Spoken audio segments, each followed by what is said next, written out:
मैं हरियाणा के युवाओं को वादा देता हूं कि आने वाले 4.25 साल के अंदर ये जेजेपी की युवा इकाई इस सरकार की आंख और कान खोलने का काम करेगी। और मैं ये वादा देता हूं कि चाहे हमें कोई भी कुर्बानी क्यों ना देनी पड़े, हम हरियाणा की एजुकेशन व्यवस्था को बेहतर कर करके दिखाएंगे, उसके लिए संघर्ष करने का काम करेंगे। आदरणीय रणदीप जी, आज सिरसा के युवा योद्धा सम्मेलन की इस भव्य सभा में हमें अपना आशीर्वाद देने आए, हमें दिशा दिखाने आए, लाखों करोड़ों हरियाणवियों के दिलों की धड़कन और चौधरी देवीलाल जी की विचारधारा को हरियाणा के जन जन की रगों तक पहुंचाने वाले पार्टी के राष्ट्रीय अध्यक्ष आदरणीय डॉक्टर अजय सिंह चौटाला जी, प्रदेशाध्यक्ष सरल स्वभाव के धनी आदरणीय ब्रिज शर्मा जी, हरियाणा प्रदेश की बुलंद आवाज और हरियाणा के करोड़ों नौजवानों के दिलों में धड़कने वाले हरियाणा के भविष्य के मुख्यमंत्री भाई दुष्यंत सिंह चौटाला जी, आदरणीय राजेंद्र लेतानी जी, अशोक वर्मा जी, आदरणीय सर्वजीत मसीता जी, राधेश्याम शर्मा जी, आदरणीय रमेश खटक जी और सम्मानित मंच, क्योंकि नाम लूंगा तो बहुत लंबा अरसा लग जाएगा, पार्टी के हीरे और मोती समान चौधरी देवीलाल जी के विचारधारा पर चलने वाले आज हजारों हजारों की संख्या में यहां पहुंचे कार्यकर्ता साथियों, आदरणीय बड़े बुजुर्गों, हमें अपना आशीर्वाद देने आज यहां मंच पर अपना प्यार देने आई मेरी माताएं बहनें और जिनके लिए यह कार्यक्रम विशेष तौर पर आयोजित हुआ है और आज तो यह शुरुआत हुई है, जिन्होंने इस कार्य को अगले 6 महीने तक आगे लेकर के जाना है और डॉक्टर साहब डॉक्टर अजय सिंह चौटाला जी के जन्म दिवस पर आने वाली 13 मार्च 2026 को जिन्होंने अपनी ताकत के दमखम पर एक नई क्रांति को जन्म देना है, मेरे नौजवान युवा साथियों, मेरे भाइयों, मेरे दोस्तों, पत्रकार एवं छायाकार बंधुओं, आज इतनी बड़ी संख्या में मैं डॉक्टर साहब से कहूंगा कि एक हमारे से गलती हो गई। हम जब अनुमान लगा रहे थे, उस अनुमान के मार्फिक हम जगह का सही जो है वो चुनाव नहीं कर पाए। मुझे ऐसा लगता है, मुझे मीडिया का भी एक साथी कह रहा था कि दिग्विजय जी, अगर इससे 3 गुना पंडाल भी होता तो उसको भी आज आपकी सभा भरने का काम करती।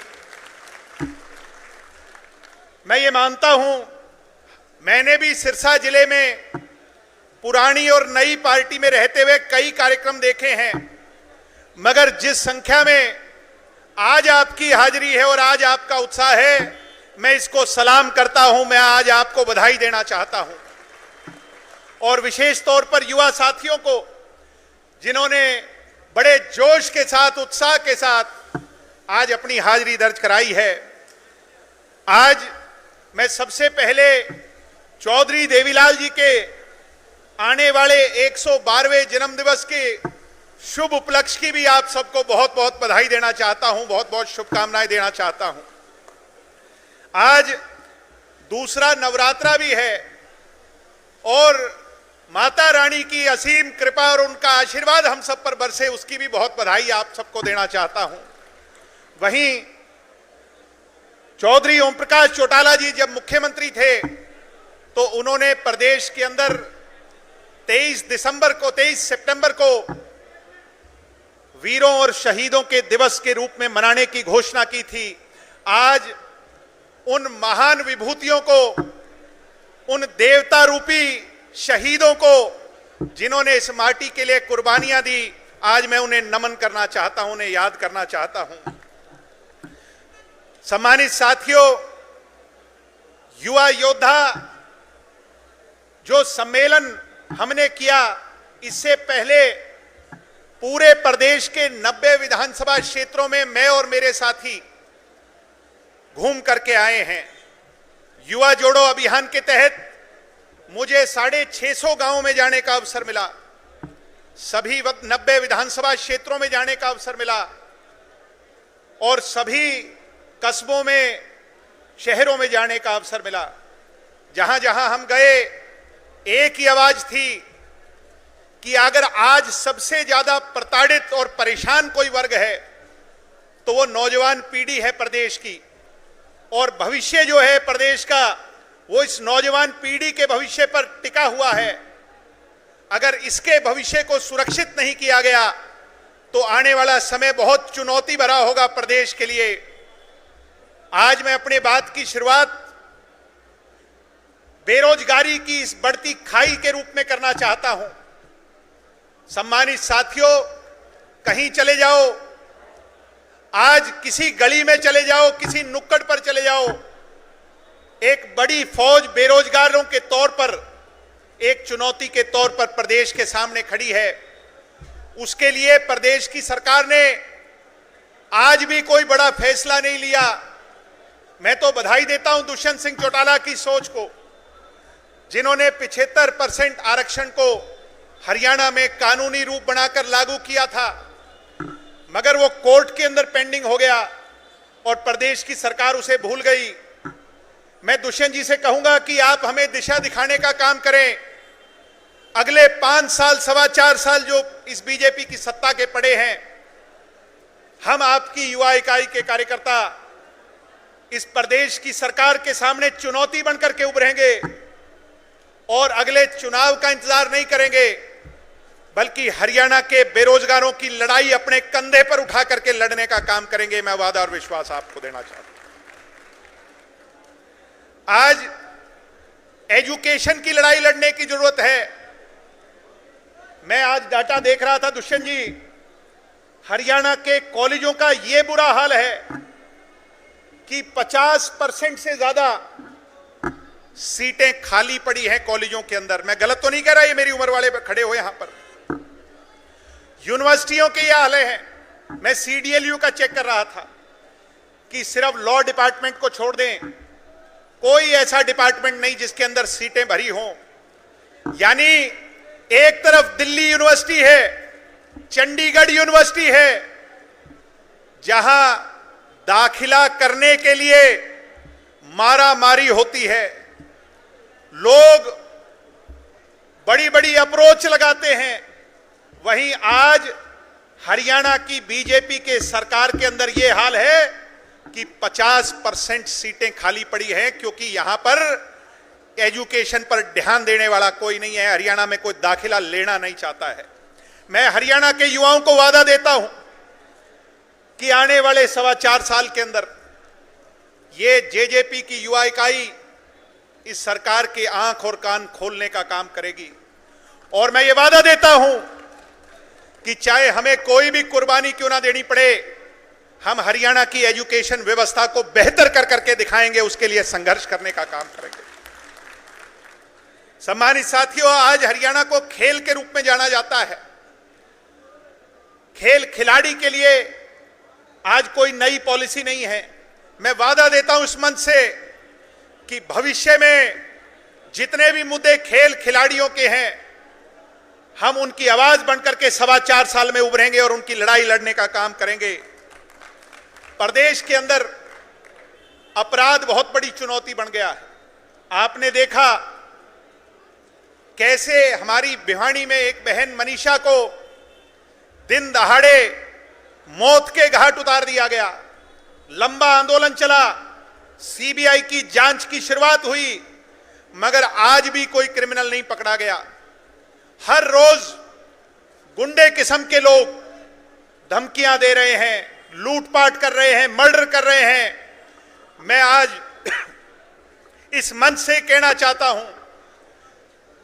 कि ये आने वाले समय के अंदर या तो प्रदेश की सरकार, प्रदेश का मुखिया नायब सिंह सैनी प्रदेश के हालात को सुधारने का काम करे, अन्यथा जननायक जनता पार्टी का एक एक कार्यकर्ता, एक एक युवा साथी प्रदेश में बढ़ते अपराध के प्रति एक बड़ा आंदोलन चलाने का काम करेगा, इसके खिलाफ लड़ाई लड़ने का काम करेगा। हमारे यहां पर नशा बड़ी चुनौती है और सिरसा जिला तो नशे का हब बन करके बन गया है। मैं आज इस मंच से कहना चाहता हूं कि जेजेपी का युवा कार्यकर्ता इस बात की जिम्मेवारी लेगा कि ना केवल हम अपनी पार्टी के साथ लोगों को जोड़ेंगे, ना केवल अपनी पार्टी का प्रचार करेंगे, बल्कि इस बात के लिए जागरूकता फैलाएंगे और इस बात की लड़ाई लड़ेंगे कि प्रदेश में नशे को, प्रदेश के अंदर इस भयावह बीमारी को प्रदेश की सीमाओं से बाहर कैसे भेजा जाए, उसके खिलाफ आंदोलन चलाने का काम करेंगे। मैं वादा और विश्वास आपको देता हूं। सम्मानित साथियों, आज विश्वविद्यालयों का हाल देख लो। आप किसी भी विश्वविद्यालय में चले जाओ, विश्वविद्यालय कम, शिक्षा के मंदिर कम, आरएसएस के अड्डे बनकर के रह गए हैं।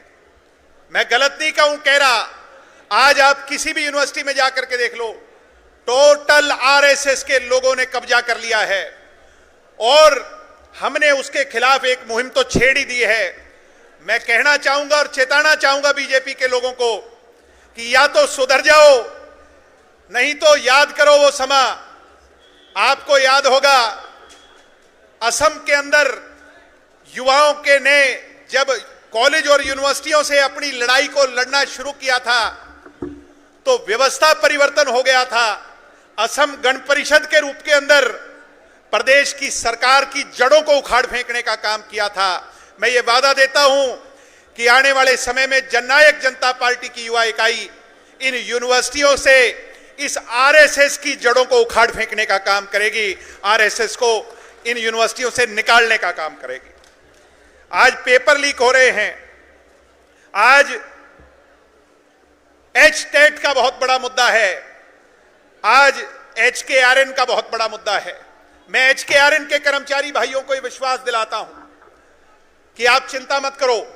और अभी तो दुष्यंत जी 4-4 महीने की जो है ना तनख्वाह पेंडिंग है एचकेआरएन वालों की, और नायब सिंह सैनी ने कहा था कि मैं पक्के करूंगा।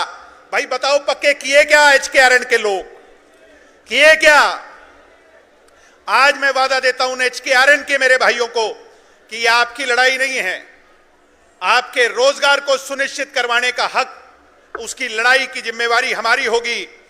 और भविष्य में 4.25 साल में इन एचकेआरएन वालों को पक्का कराने के लिए जहां भी संघर्ष करना पड़ा, वहां जननायक जनता पार्टी का युवा इकाई का कार्यकर्ता पहली पंक्ति में खड़ा नजर आएगा।